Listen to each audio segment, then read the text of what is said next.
ದೇವ್ರೇ, ಆ ಅಭಿ ಆಲೋಚನೆಗಳು ಗಂಗಾ ಹಾಗೂ ಜೈ ಹಾಗೂ ಇರುತ್ತೆ ಅಂದ್ಕೊಂಡ್ರೆ ಆ ಕಟುಗೆ ನಿತ್ಯ ತರ ಇದೆಯಲ್ಲ ಏನ್ ಚಂದ್ರಿಕಾ? ಹೌದು ಪೌಡ್ರು, ಚಿಕ್ಕಮ್ಮನು ಮಗ ಒಬ್ರಿಗೊಬ್ರು ಬಿಡ್ದಿರೋ ಹಾಗೆ ನೀನು ಅಂದ್ರೆ ನಿಮ್ಮಪ್ಪ ಅನ್ನೋ ತರ ಇದ್ದಾರೆ. ಅವನು ಬರ್ತಿದ್ದಾಗೇನೆ ಅವರು ಚಿಕ್ಕಮ್ಮನಿಗೆ ವಾರ್ನಿಂಗ್ ಕೊಟ್ಟ. ಅವನು ನಮ್ ಕಡೆಗೆ ಒಂಥರ ನೋಡ್ದ. ಅಯ್ಯೋ, ಅವನು ಮಾಮೂಲಿಯವನಲ್ಲ ಚಂದ್ರಿಕಾ. ಇನ್ನ ಈ ಆಸ್ತಿ ಮೇಲೆ ನಿನ್ನ ಆಸೆನ ಬಿಟ್ಬಿಡು.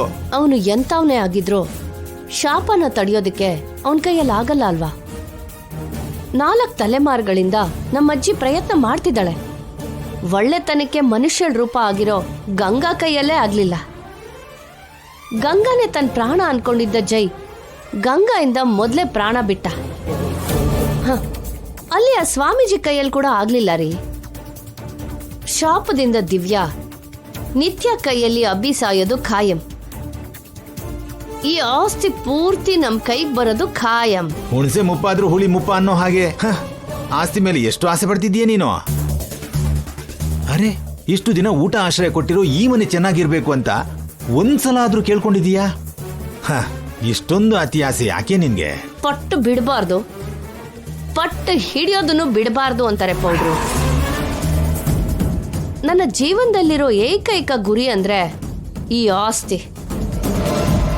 ಇದನ್ನ ಪಡ್ಕೊಳ್ದೇನೆ ನಾನ್ ಸಾಯಲ್ಲ. ಸಾಯೋದಕ್ಕೆ 1 ಕ್ಷಣ ಮುಂಚೆ ಆದ್ರೂ ಈ ಆಸ್ತಿ ಪೂರ್ತಿ ನಂದು ಅನ್ನಿಸ್ಕೊಂಡು ಸಂತೃಪ್ತಿಯಿಂದ ಕಣ್ಮುಚ್ತೀನಿ. ಸಾವಿನ ಕೋರಿಕೆ ಅಂದ್ರೆ ಇದೇನೋ? ಕಲ್ಪನಾ, ಮಕ್ಕಳಿಗೆ ದೃಷ್ಟಿ ತೆಗ್ದ್ಯಾ? ಇಲ್ಲ ಅಜ್ಜಿ, ಕತ್ಲಾದ್ಮೇಲೆ ತೆಗಿಯೋಣ ಅಂತಿದ್ದೀನಿ.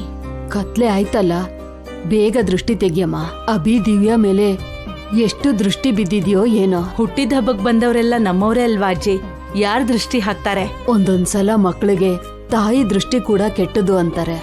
ನಮ್ಮವ್ರಾದ್ರೂ ಒಳ್ಳೆಯವ್ರಾದ್ರೂ ದೃಷ್ಟಿ ತಾಗ್ದೇ ಇರಲ್ಲ. ಅದನ್ನೇ ನಾನು ಅನ್ಕೊಂಡೆ.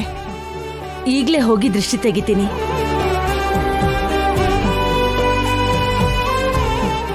ಭಗವಂತ, ದೃಷ್ಟಿ ಅಂತ ಕಲ್ಪನೆಗೆ ನೆಪ ಹೇಳ್ದೆ ಅಷ್ಟೆ.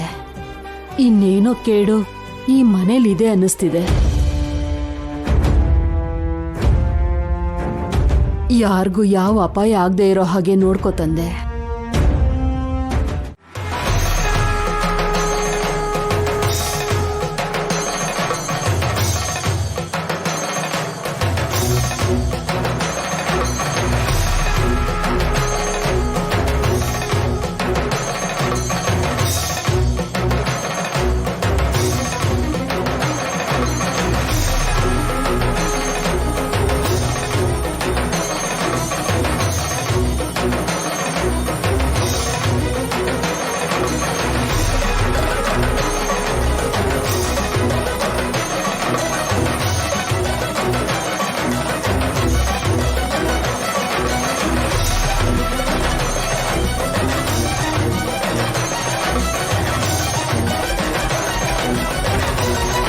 ದಿವ್ಯಾ,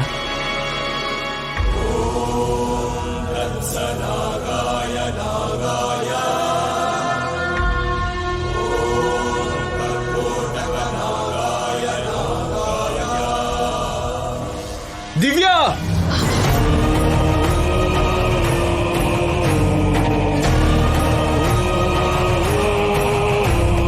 ಕೆಳಗ್ ಬಗ್ಗು.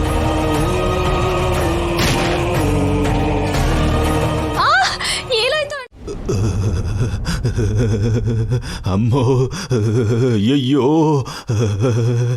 ದೀಪಾವಳಿ ಬರೋಕ್ಕೂ ಮುಂಚೆನೆ ಪಟಾಕಿ ಹೊಡೆದ ಹಾಗೆ ಗನ್ ಶೂಟ್ ಮಾಡ್ದ ಕಣೆ. ಅವನು ಗಂಗಾ ಅಂಶನೂ ಅಲ್ಲ, ಜೈ ಅಂಶನೂ ಅಲ್ಲ. ಖಂಡಿತವಾಗ್ಲು ಆ ಕಟುಕಿ ನಿತ್ಯ ಅಂಶನೇ. ಅಯ್ಯೋ, ನಿತ್ಯನ ರೂಪನ ಮೀರಿಸ್ತಿದ್ದಾನೆ ಇವನು. ಅವ್ನ್ ಶೂಟ್ ಮಾಡಿದ್ದು ಹಾವುಗಲ್ವಾ?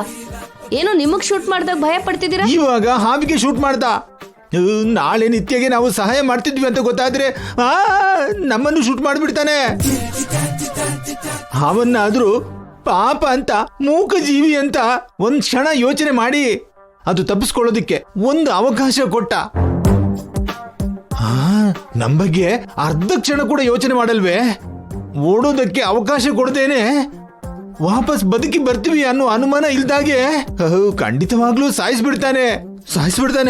ಬೋ ಪೌಡ್ರು, ನೀವು ಟೆನ್ಷನ್ ಮಾಡ್ಕೊಂಡು ನನಗೂ ಟೆನ್ಷನ್ ಕೊಡ್ಬೇಡಿ. ಯೋಚನೆ ಮಾಡ್ತಿದ್ದೀನಲ್ವಾ? ಅಯ್ಯಯ್ಯೋ, ಬೇಗ ಯೋಚನೆ ಮಾಡೆ. ಪ್ರಾಣ ಹೋದ್ಮೇಲೆ ಎಷ್ಟೇ ಯೋಚನೆ ಮಾಡಿದ್ರು ಏನು ಉಪಯೋಗ ಇರಲ್ಲ. ಒಂದ್ ಕೆಲ್ಸ ಮಾಡೋಣ, ಗೋಡೆ ಮೇಲಿನ ಹಲ್ಲಿ ತರ ಇದೆ. ಅಯ್ಯೋ, ನಿನ್ನ ಸ್ವಲ್ಪ ಅರ್ಥ ಆಗೋತರ ಹೇಳೋ. ಆ ಕಡೆ ನಿತ್ಯ ಪರಾನೂ ಅಲ್ದೆ, ಈ ಕಡೆ ಅಭಿ ಪರಾನೂ ಅಲ್ದೆ, ಸಮಯ ಸಂದರ್ಭ ನೋಡಿ ಆ ಕಡೆ ಈ ಕಡೆ ಇರೋಣ. ಯಾರ ಪರವಾಗೂ ಮಾತಾಡ್ದೇನೆ ಸೈಲೆಂಟ್ ಆಗಿರೋಣ. ಹಾಗೆ ಮಾಡಿದ್ರೆ ನಮ್ ಕ್ಯಾರೆಕ್ಟರ್ ಬಿದ್ದೋಗುತ್ತೆ ಕಣೆ, ತೆಗ್ದ್ಬಿಡ್ತಾರೆ. ಅಯ್ಯೋ, ಪ್ರಾಣನೇ ಹೋಗ್ತಿದೆ, ನೀವು ಕ್ಯಾರೆಕ್ಟರ್ ಬಗ್ಗೆ ಯೋಚಿಸ್ತಿದ್ದೀರಲ್ಲ. ಆದ್ರೂ ಅಭಿ ಬರ್ತಾ ಇದ್ದ ಹಾಗೆ ಯಾಕೆ ಹೀಗ್ ಮಾಡ್ತಿದ್ದಾನೆ? ಅವನು ಇಲ್ಲಿಗೆ ಬರೋಕ್ ಮುಂಚೆನೆ ಶುರು ಮಾಡಿದಾನೆ. ಎಲ್ಲೋ ಇದ್ದು ಇಲ್ಲಿದ್ದ ಅವನ್ ತಂಗಿನ ಕಾಪಾಡ್ಕೊಳ್ತಿದ್ದ. ಇವನ್ ಈಗ್ಲೇ ಹೀಗ್ ಮಾಡ್ತಿದ್ದಾನೆ ಅಂದ್ರೆ ಮುಂದೆ ಇನ್ನೇನೇನ್ ಮಾಡ್ತಾನೋ? ಅದೇ ಅಲ್ವಾ ನನ್ ಭಯ. ಅವನು ಶಾಪದ ಬಗ್ಗೆ ತಿಳ್ಕೋವರೆಗೂ ನಿದ್ರೆ ಮಾಡೋ ತರ ಇಲ್ಲ.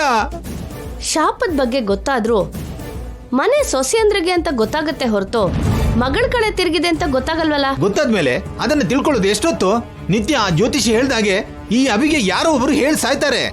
ಇಲ್ಲ ಅಂದ್ರೆ ನಾವೇ ಹೇಳಿ ಸಾಯ್ತೀವೇನೋ. ನಿಮ್ಮನ್ನ ಸಾಯಿಸ್ಬಿಡ್ತೀನಿ ಪೌಡ್ರು, ಸಾಯಿಸ್ಬಿಡ್ತೀನಿ. ಅಯ್ಯೋ, ಯಾವ ವಿಷಯನ್ ಬಾಯ್ ಬಿಟ್ರು ಈ ವಿಷಯನ ನಿಮ್ಮ ಗಂಟ್ಲಲ್ಲೇ ಇಟ್ಕೋಬೇಕು. ಶಾಪದಿಂದ ದಿವ್ಯಾ, ಅವಳ ಸಾವಿಂದ ಅಭಿ ಸತ್ರೇನೆ ಈ ಆಸ್ತಿ ನಮಗ್ ಸಿಗೋದು. ಮೊದ್ಲು ನಮ್ ಪ್ರಾಣ ಉಳಿಯುತ್ತೋ ಇಲ್ವೋ ಅದನ್ನ ನೋಡಿ, ಆಸ್ತಿ ವಿಷಯ ಆಮೇಲೆ.